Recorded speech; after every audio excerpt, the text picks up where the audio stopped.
Menuiserie à Mi-Bois, Saint-Didier-en-Velay. On est aujourd'hui 15 personnes. Effectivement, on a travaillé donc sur cette station de ferme que vous appelez la maison ardéchoise.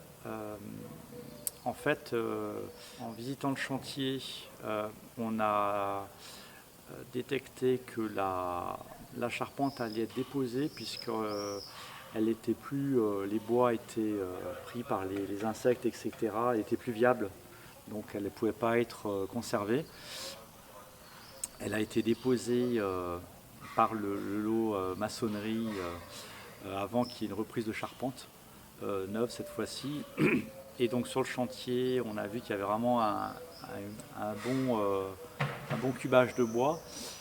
En parallèle, le maître d'œuvre du chantier, M. Joliclair, lui, il avait une démarche déjà de réemploi, nous aussi.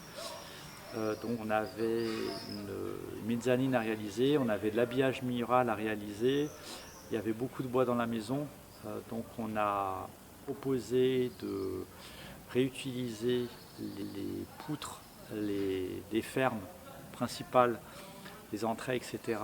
pour soutenir une mezzanine qui allait être créée dans la maison avec les grosses sections de bois.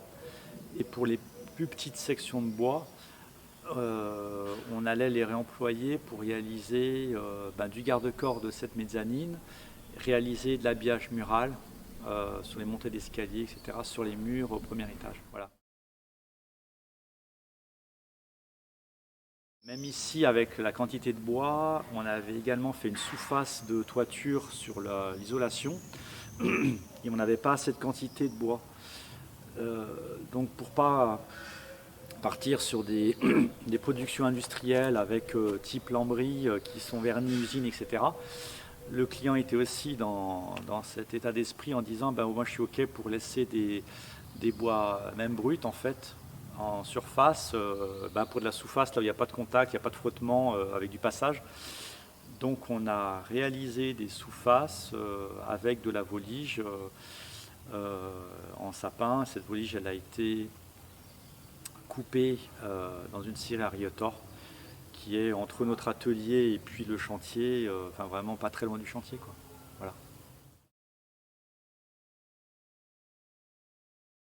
Ça se fait naturellement parce que on est, je ne vais pas dire on est ouvert d'esprit, mais on ne refuse pas ce type de démarche et au contraire, des fois on le pousse, quoi. Quand on visite des chantiers, on se dit là on change des fenêtres sur une maison et la porte d'entrée, elle a demandé du travail au menuisier historique qu'il avait réalisé il y a peut-être une cinquantaine d'années. Donc je vais proposer à la cliente, éventuellement on pourrait conserver la porte en améliorant, en augmentant l'étanchéité par d'ajout de joints, etc., reprise en peinture, peut-être changer des verres, voilà, pour mettre du double vitrage isolant, voilà.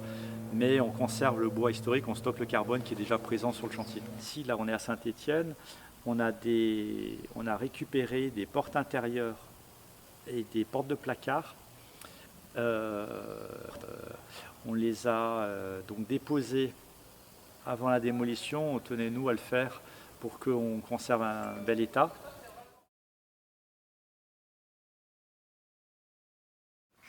On disait souvent que c'est de l'art d'accommoder les restes, et c'est un petit peu ça. C'est que on essaye d'être économe, efficace avec dans ma partie la menuiserie, les matériaux qu'on a sur place. Et le bois, il se conserve très bien, donc on peut le réemployer en gardant ses propriétés mécaniques ou souvent esthétiques d'ailleurs. Et puis quand on ne peut même pas utiliser ses propriétés mécaniques, par exemple déposer une charpente et réutiliser parce qu'elle est trop piquée, etc. Voilà. On peut encore redécouper dedans pour refaire des bois, des plans de travail, voilà. Donc on utilise moins la mécanique, la force du bois, mais on va pouvoir utiliser, voilà, faire un panneau support, faire un habillage, etc. Il y a plein de méthodes, il y a plein de moyens d'utiliser les matériaux locaux, quoi.